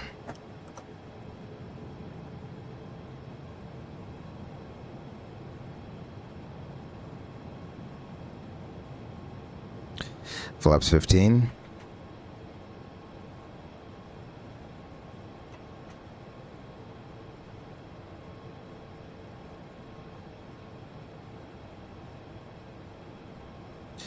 Flaps 25.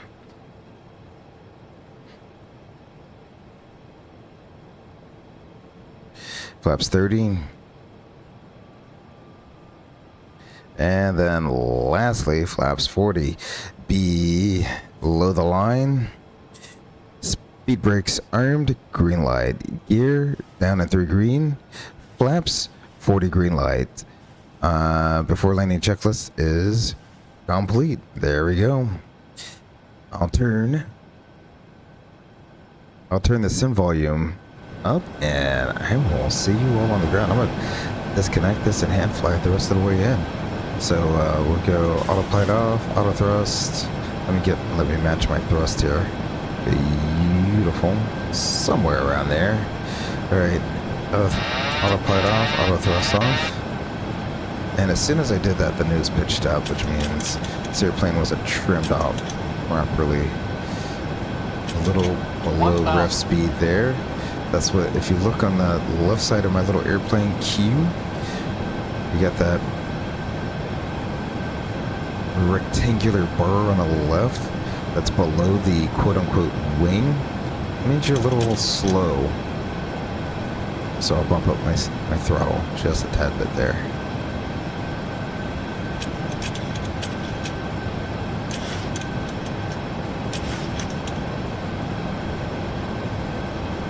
Beautiful. Back on speed. 500. Stable target sync 600. Oh, that speed is looking very good.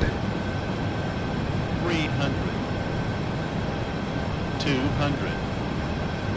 Approaching minimums. Minimums. Whoa, what was that? 100. I guess that's a wind shift. 50. 30. 20. Idle. Oop. Oh, that fit. Flare Q.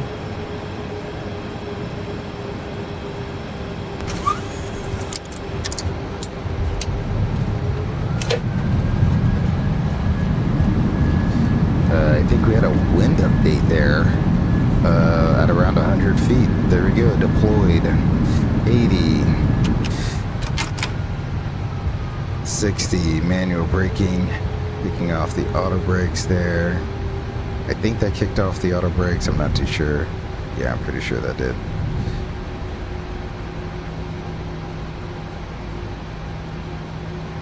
Or maybe it didn't. I do not understand this airplane.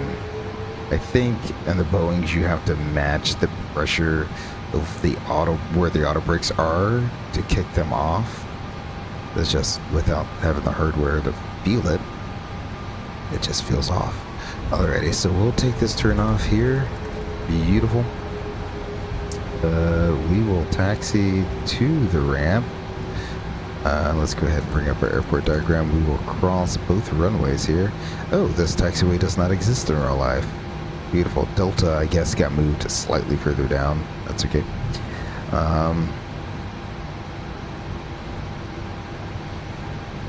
We'll continue straight here. The ramp doesn't look full at all right now, so what we will do is, what is that out there that has no airplane on it? 15? 15. That sounds good to me. 15 or 17. Really doesn't matter. That's where we'll go to the gate. So let's go ahead and get GSX and select for map. Ow, my eyes. I said 15 or 17. Doesn't really matter. We'll choose 15. Select. No. Beautiful. We are across the last runway here. Let's go ahead and get rid of all of... Oh, I'll leave the logo light on. Leave the taxi light on as well. And let's go ahead and get our APU up and going. Flaps up.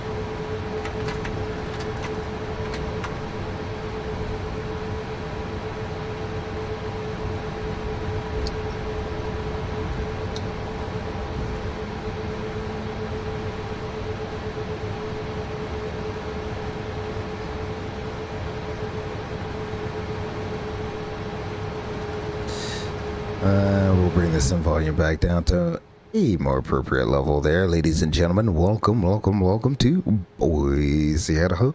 Eddie says, great flight. Thanks. Have a fantastic night. You as well, Eddie. Thank you for coming out. Spend a little time at the Eagles Nest. Really do appreciate you. Good seeing you here again in chat. Glad everything is going okay for you out there. So there's 17. I think 15 is open. I don't think United's on that gate. No, yeah. 15 is open. So we'll park right beside them. Beautiful.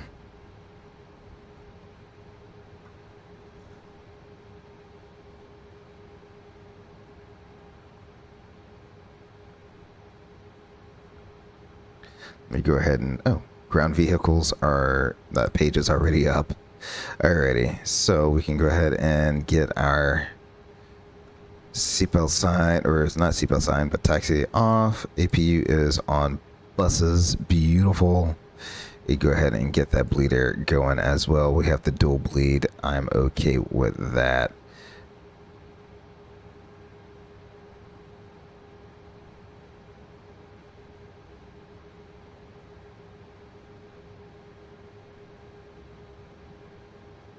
Oh, you know what else needs to come off? Engine anti-ice. I don't think we need them anymore. Beautiful.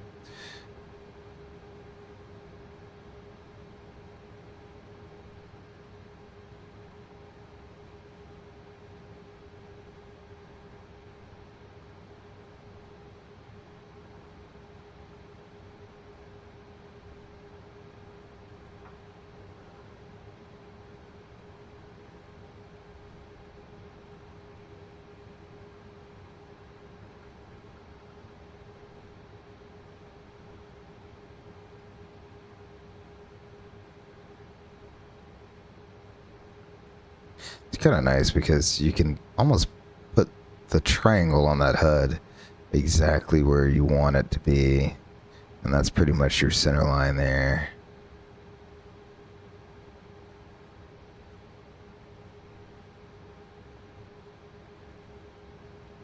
Beautiful. We've made it all the way to the gate. I can go ahead and set our brakes here. Beautiful. The parking brake is set. APU is on buses. The fasten seatbelt sign can come off. And we can go ahead and before I shut down the engines, I need to set 5 degrees, 5 units of trim up. Beautiful. There we go. Now we can turn off engine 1 and then turn off engine 2 since the electricity is already on buses. The APU is taken over on the air there. Let's go ahead and open up that. Let's see. These can come off. Our window heat can come off. Prop heat can come off. Electric pumps can come off. We are on buses electrically. We are all set and ready to go. Our fuel pumps can come off, and our anti-collision lights can come off. IRs can come off. Beautiful. Excellent. All of that is set. And the emergency lights too. Forgot those go off as well. Beautiful. Go ahead and clear the massive caution. Go ahead and stow our HUD. And let's go ahead and request deplaning, shall we? So first, let me go ahead and door management, disarm all GSX. We can go ahead and drive vehicles, set the chocks. Will that automatically move the jet bridge now that the chocks are set? Brakes are set, chocks are in. No. So we will request deboarding. Beautiful. Go over here to the doors management page. It looks like they've already opened up the aft cargo door. Forward cargo door is opening up. All I have to do is open up the forward entry door here. Beautiful. All right. No, we'll leave it on the APU for now. Alrighty, so let's do a shutdown checklist. The parking brake is set. Fasten seatbelt sign off, or fasten seatbelts. That's just what it's called. Off. Electrical on APU. Engine start levers off. Any collision lights? Sorry. Engine start levers cut off. Flaps up. No lights. Any collision light off. Fuel pumps off. IRUs are all off. Window heat off. Prop heat off. Anti-ice off. Electric hydraulic pumps off. Air conditioning and bleed set. Emergency lights off. Engine start switches off. Weather radar is off. Flight directors off. Auto brake off. O2 engine oil and hydraulic quantities. So the O2 looks good. Engine oil still looks good. That return and hydraulics still look good. So those are checked. Step trim 5 units. Transponder is standby. Standby? There we go. Standby. Hood stowed. And the flight deck lights as required. APU center power as required. There we go.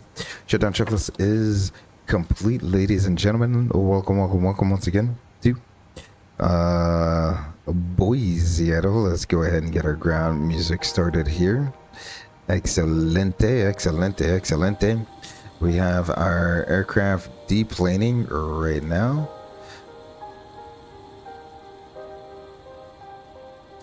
I thought I have the cabin lights in auto. Okay, so yeah, sorry, it just was looking like they were off. I think it was just the angle that I was looking at them. Beautiful.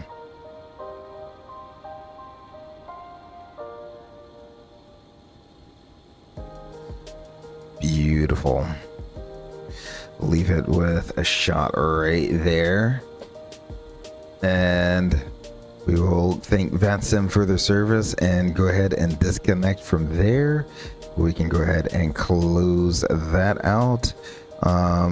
Beautiful. We can go ahead and get rid of our Fly Live. Thank you very much for your service as well, Fly Live. We'll go ahead and get rid of you. And we can stop the recording. I hope this doesn't crash the sim, but let's find out. Good, there we go. It did not crash the sim. So we have a replay saved and ready to go. Absolutely fantastic.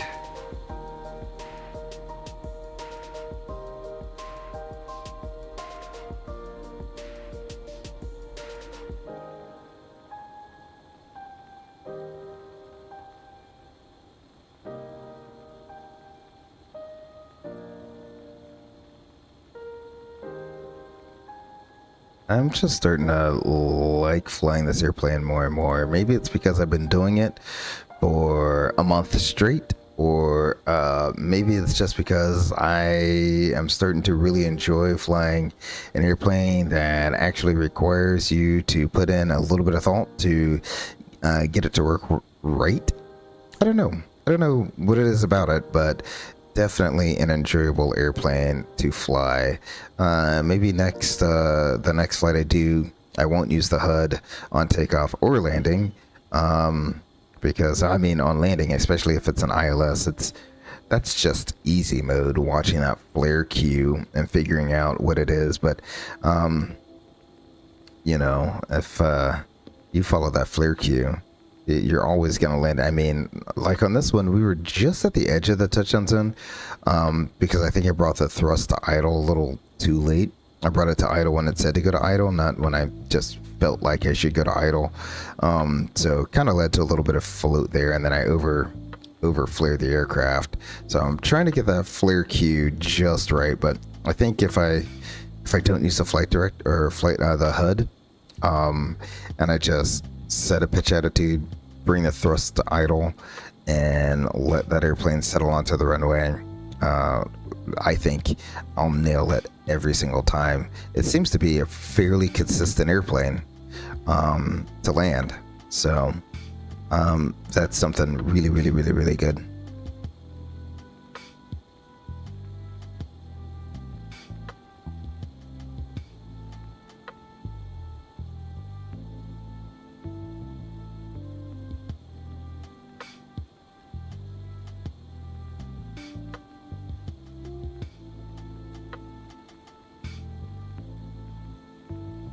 Got a trip that starts on Saturday. I'm really hoping it takes me away from the winter weather, not towards the winter weather. So we shall see what happens. I think a lot of people, or a lot of airlines, in that wintry mix band, they're gonna have a lot of irregular operations going on. And you know, there could be some reassignments for some crews, some rerouting from some crews, some canceled flights for some crews. So we will see how this trip turns out. Hopefully we'll keep our fingers crossed and just hope I head to someplace warm instead of being in the middle of a snowstorm or ice storm or whatever it's supposed to be, or wherever it's supposed to be. So it looks like they're all done deplaning us, at least offloading the bags. Let's head back inside. Beautiful. Oh, we can go ahead and open you up. Beautiful. Oh, there's our Alaska flight attendant. Oh, bye-bye. Bye-bye.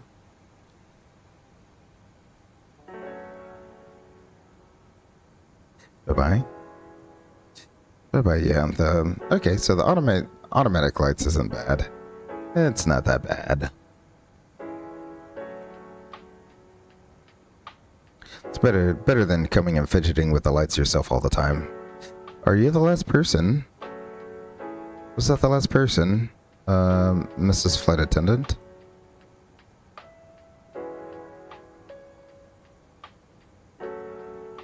Nope, we're standing there. Are we just waiting for the imaginary person to get off? Or are you doing your final cabin walkthrough before you're allowed to get off the airplane? You gotta stay on with the cleaners and help clean up.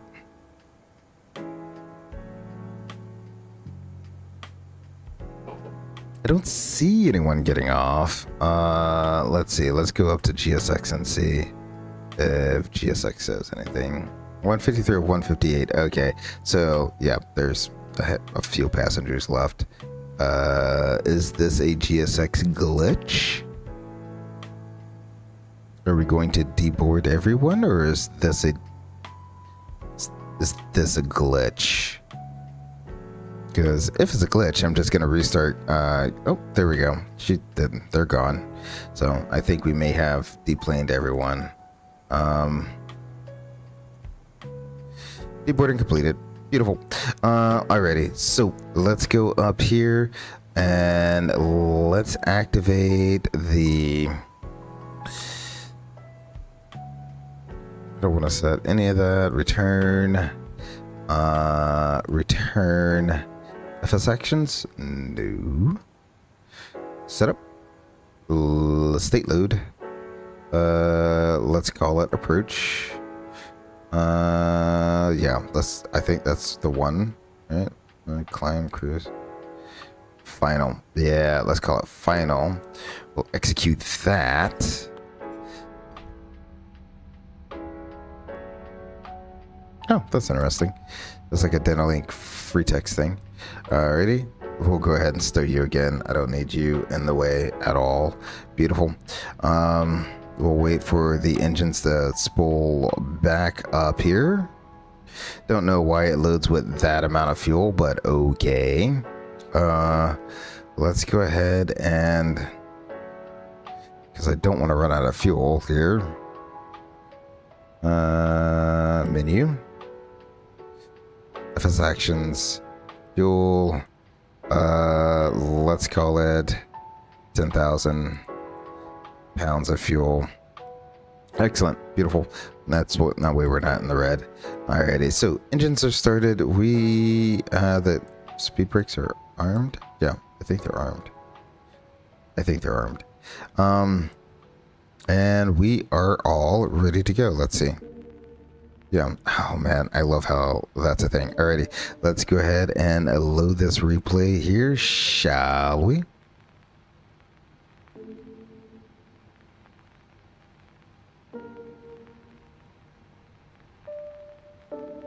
Is it loaded? I have no clue. Let's find out.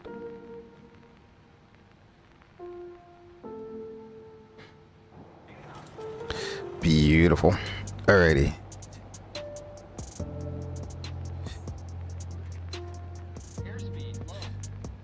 Alrighty. There we go. We'll put it on like that long of a final. Beautiful. Beautiful.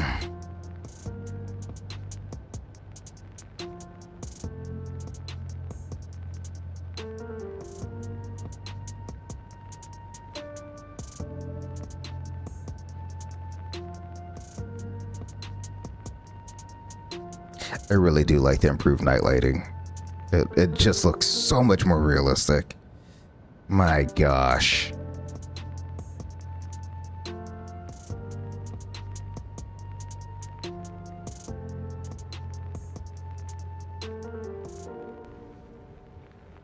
kind of massaged it right onto the ground there. Little up down action going on.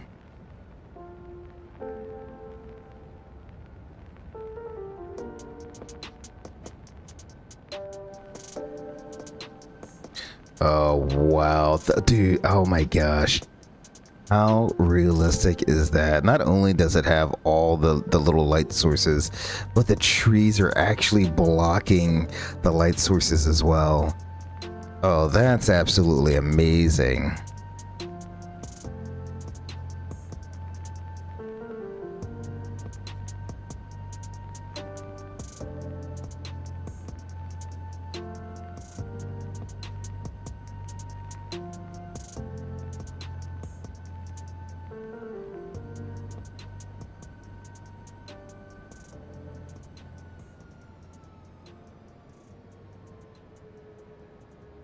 Just massaging it down onto the runway.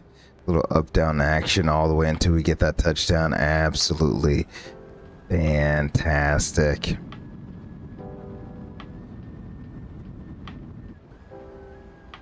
Yeah, let's do here, shall we?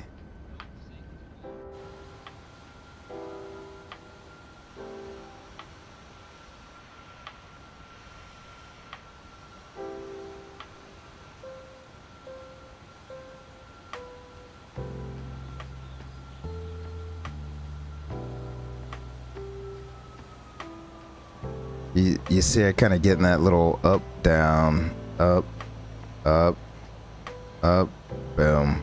There you go. I mean, the flare director did not do me wrong. I can't complain about the flare cue there.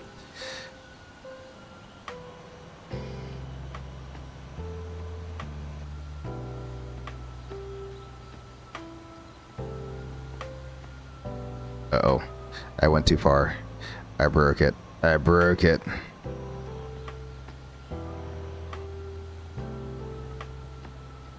About right there. Beautiful.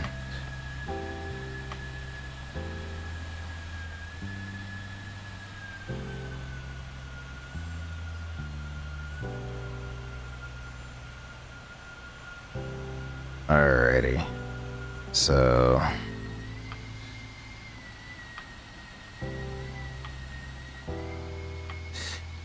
we'll do an over the number shot, then over the nose shot, and call it an evening there.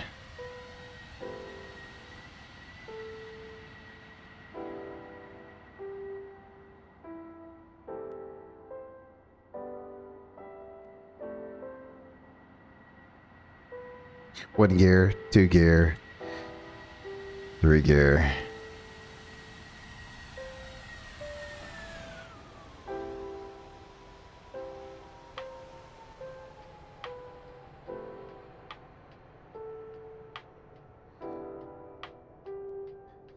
Pop smoke. From there, it looks like, wow, hold on.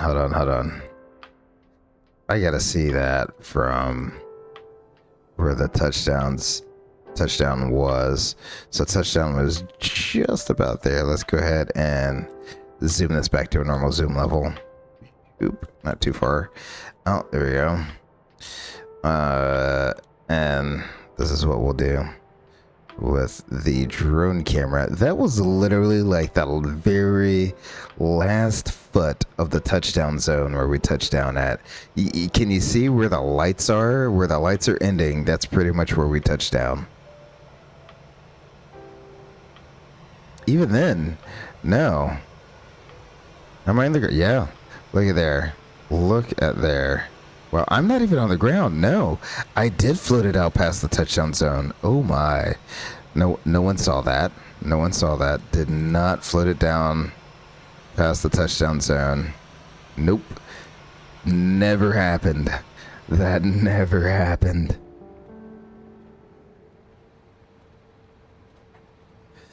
It's all good. It is all good though. There we go. We will wind this back one more time. Beautiful. And we will let it rip from where it is right there. I'd like to thank Ed E. Cyber Kerbal, and Pirates Discretion. Thank you. It's still a hard name for me to say. Thank you for coming out and spending your evening with me. You didn't have to, but I really do appreciate you coming out and spending a little bit of time at the Eagle's Nest this evening. For all of you who tuned in but didn't participate in chat, thank you as well. Really do appreciate each and every one of you. Hopefully, depending on how my day goes tomorrow, I should be able to get a stream in maybe midday. If not, then it will be next week when I do stream. Until I see you at the very next one, please remember to take care of yourselves and each other. Until then, my name's Grey Eagle Sim Pilot. Peace.